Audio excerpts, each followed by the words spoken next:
Assalamualaikum warahmatullahi wabarakatuh. Perkenalkan, saya Ladisa Safa Mauri, NIM 19060100, jurusan Ilmu Ekonomi, Fakultas Ekonomi Universitas Negeri Padang. Video ini saya buat untuk memenuhi ujian akhir semester mata kuliah Sejarah Pemikiran Ekonomi dengan dosen pengampu Bapak Dr. Alphon Satrianto, SEME. Di sini disuruh memilih 5 soal dari 10 soal yang ada. Dan saya memilih nomor 3, 6, 7, 8, dan 10. Yang pertama, soal nomor 3. Jelaskan mengapa aliran sejarah tidak setuju terhadap metode pendekatan deduktif yang digunakan kaum klasik. Pemikir-pemikir aliran sejarah dengan gencar menyerang metode pendekatan deduktif yang digunakan kaum klasik. Sebagaimana diketahui, dengan pendekatan deduktif, analisis ekonomi bertitik tolak dari pengamatan secara umum, yaitu dari postulat, dalil atau premis yang dianggap sudah diakui secara umum. Kemudian, dari hasil pengamatan secara umum ini diambil kesimpulan secara lebih khusus. Bagi pakar-pakar aliran sejarah, metode deduksi ini dinilai terlalu abstrak dan terlalu teoritis, yang dari beberapa postulat kemudian mengklaim bahwa pemikiran-pemikiran mereka berlaku umum atau universal. Menurut kaum sejarah, metode deduksi ini sering tidak sesuai dengan realitas. Oleh karena itu, metode tersebut dapat membawa kita pada kesimpulan yang keliru. Untuk mengatasi kelemahan metode klasik tersebut, pemikir-pemikir aliran sejarah menawarkan metode induktif historis. Selanjutnya, yang kedua ialah pertanyaan nomor 6. Mengapa Keynes menghendaki peranan pemerintah dalam perekonomian? Dari hasil pengamatannya tentang kejadian depresi ekonomi pada awal 30-an, Keynes merekomendasikan agar perekonomian tidak diserahkan begitu saja pada mekanisme pasar. Hingga batas tertentu, peran pemerintah justru diperlukan. Misalnya, kalau terjadi pengangguran, pemerintah bisa memperbesar pengeluarannya untuk proyek-proyek padat karya.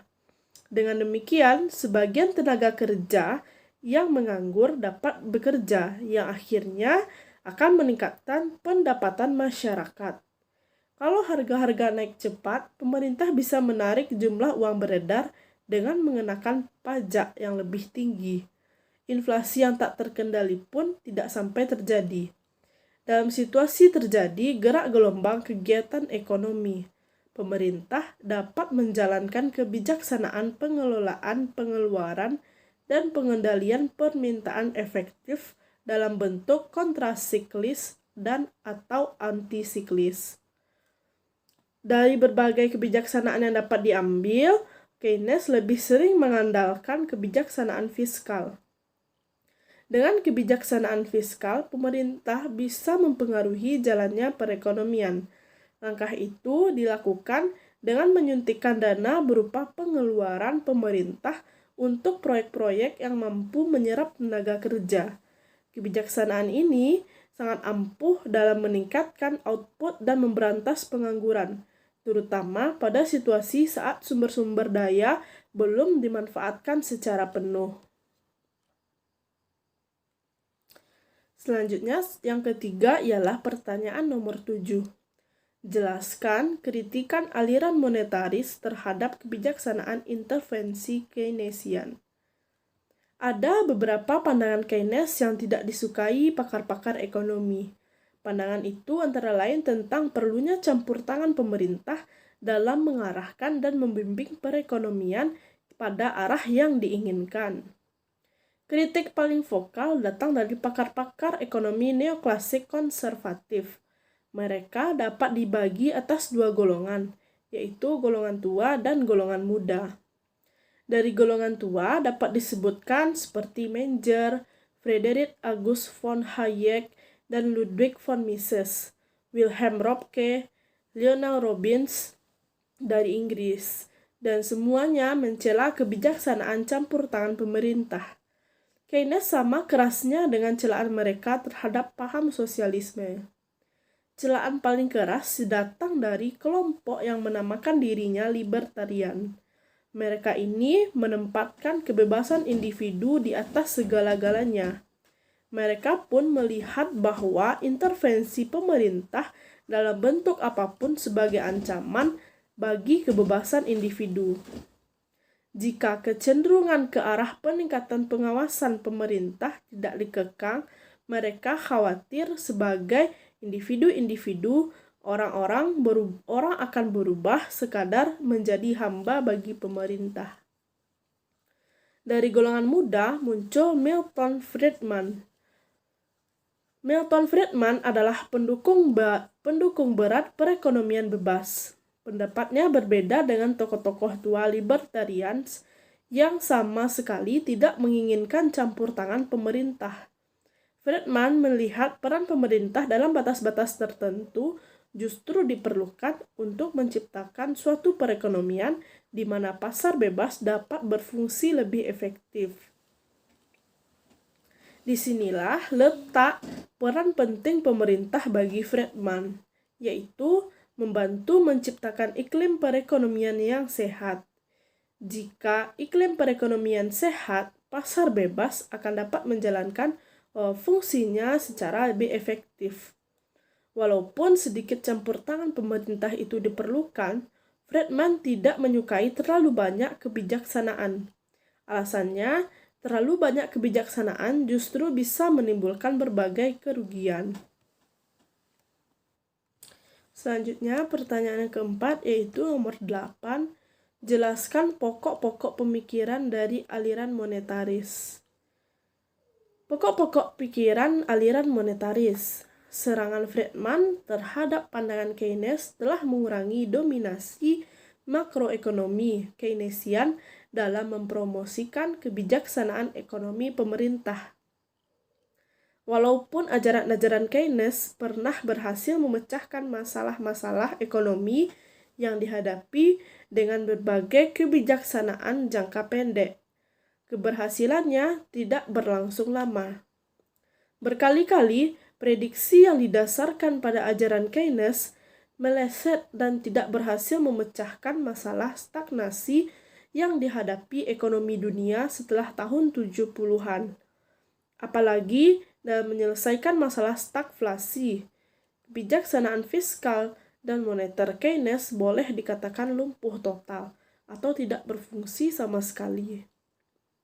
Ketidakberhasilan ajaran-ajaran Keynes dalam memecahkan masalah-masalah yang dihadapi melahirkan suatu aliran baru yang disebut aliran monetaris, yang mengutamakan kebijaksanaan moneter dalam mengatasi kemelut ekonomi waktu itu. Istilah ini pertama kali digunakan oleh Karl Brunner untuk menggambarkan berbagai studi di bidang ekonomi moneter dan kebijaksanaan moneter. Sebagaimana dikutip Surajat Jiwandono dari Karl Brunner dalam artikelnya, pada prinsipnya kelompok monetaris mengajukan proposisi. Proposisi itu adalah perkembangan atau kejutan moneter merupakan unsur yang penting dalam perkembangan produksi, kesempatan kerja, dan harga-harga, bahwa pertumbuhan jumlah uang beredar merupakan unsur yang paling dapat kita rasakan. Selanjutnya, pertanyaan yang kelima ialah nomor 10. Jelaskan kebijaksanaan apa yang harus diambil negara untuk meningkatkan produksi atau pertumbuhan ekonomi menurut aliran sisi penawaran. Kebijaksanaan dan langkah-langkah yang dapat dilakukan untuk mendorong kurva penawaran ke sebelah kanan dalam upaya mempromosikan peningkatan output nasional sekaligus meningkatkan pertumbuhan ekonomi, membuka kesempatan kerja, serta menekan laju inflasi. Cara yang dianjurkan untuk ditempuh cukup banyak. Antara lain, yang pertama ialah mendorong masyarakat untuk lebih rajin menabung. Yang kedua, menurunkan tingkat pajak. Yang ketiga, mendorong masyarakat untuk lebih berani mengambil resiko dalam berusaha. Yang keempat, mendorong mobilisasi angkatan kerja. Dan yang kelima, mendorong masyarakat untuk lebih banyak bekerja di sektor real. Akan saya jelaskan satu persatu. Langkah yang pertama tadi ialah mendorong masyarakat untuk lebih rajin menabung. Kalau diperhatikan, sangat berbeda dengan pandangan kubu Keynesian. Kubu Keynesian menganggap kegiatan menabung hanya baik untuk segolongan orang. Akan tetapi, jika hal ini dilakukan oleh semua orang, akan memberikan dampak negatif terhadap perekonomian nasional atau masyarakat secara keseluruhan. Kubu sisi penawaran justru melihat aktivitas menabung dari sisi positifnya. Dengan demikian, dengan semakin besarnya tabungan masyarakat, maka akan terkumpul dana untuk kegiatan investasi. Selanjutnya, hal ini akan mendorong peningkatan dalam produksi dan sekaligus peningkatan dalam pendapatan nasional serta pembukaan lapangan kerja baru. Langkah yang kedua ialah dengan menurunkan tingkat pajak. Produksi akan meningkat. Hal itu karena orang akan terdorong untuk bekerja lebih rajin. Pendapat ini betul-betul asli dari pemikir-pemikir aliran sisi penawaran. Bagaimanapun, pendapat ini sedikit kontroversial. Oleh sebab itu, diperlukan pembahasan lebih detail kemudian. Langkah yang ketiga yaitu mendorong masyarakat untuk lebih berani mengambil resiko. Ini juga perlu dilakukan dengan menurunkan tingkat pajak dibarengi dengan langkah-langkah deregulasi di bidang perekonomian.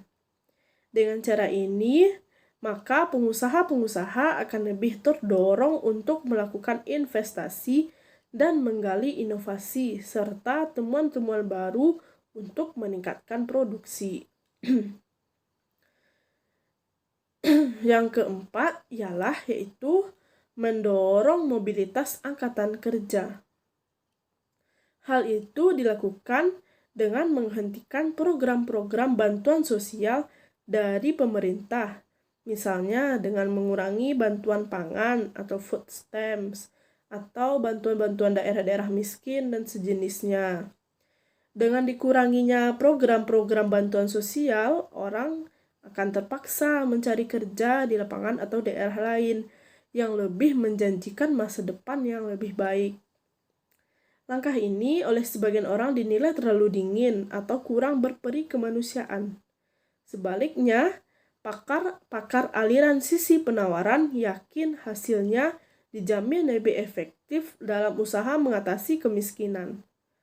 Dasar asumsinya ialah jika golongan-golongan miskin tertentu tetap dibantu, maka mereka akan menjadi manja, mentalnya menjadi lembek, tidak mandiri, tidak mau berusaha mencari pekerjaan yang lebih baik dan di masa datang akan selalu tergantung pada bantuan pemerintah.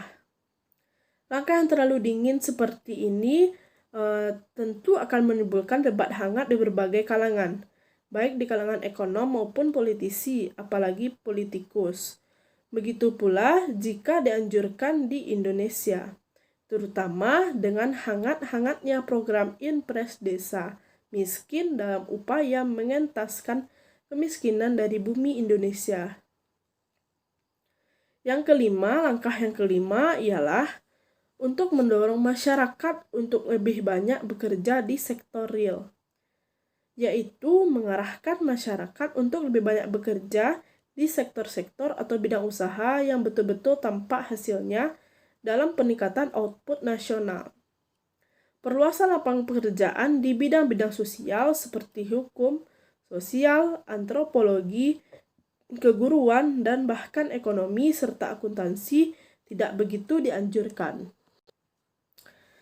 Hal itu karena hasil pekerjaan mereka tidak begitu tampak dalam upaya meningkatkan produksi atau output nasional. Pandangan yang disebut terakhir agaknya relevan untuk masyarakat Indonesia saat ini. Sekolah-sekolah dan perguruan tinggi yang ada lebih banyak menghasilkan manusia yang ahli dalam bercakap-cakap, tetapi tidak begitu tampak produksi nyata. Jenis sarana yang lebih dibutuhkan Indonesia di masa sekarang dan masa depan ialah para insinyur, sarjana politeknik, bukan sebaliknya seperti lulusan Fakultas Hukum, Fakultas Keguruan, Fakultas Ekonomi, Sosial, Politik, dan sejenisnya yang lulusannya sudah jauh melampaui jumlah yang diperlukan atau diminta di pasar tenaga kerja.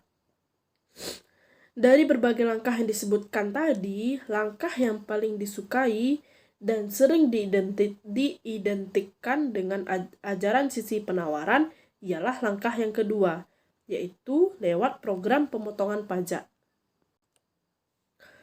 Pakar-pakar aliran sisi penawaran percaya bahwa pemotongan pajak tidak akan menyebabkan berkurangnya produksi nasional, tetapi justru akan meningkatkannya. Lebih jauh, mereka menjamin bahwa pemotongan pajak ini sendiri tidak akan mengurangi penerimaan pemerintah dalam total pajak yang dikumpulkan. Baiklah, demikianlah video presentasi ujian akhir semester Sejarah Pemikiran Ekonomi saya kali ini. Salah dan janggal, mohon maaf. Terima kasih sudah menonton. Assalamualaikum warahmatullahi wabarakatuh.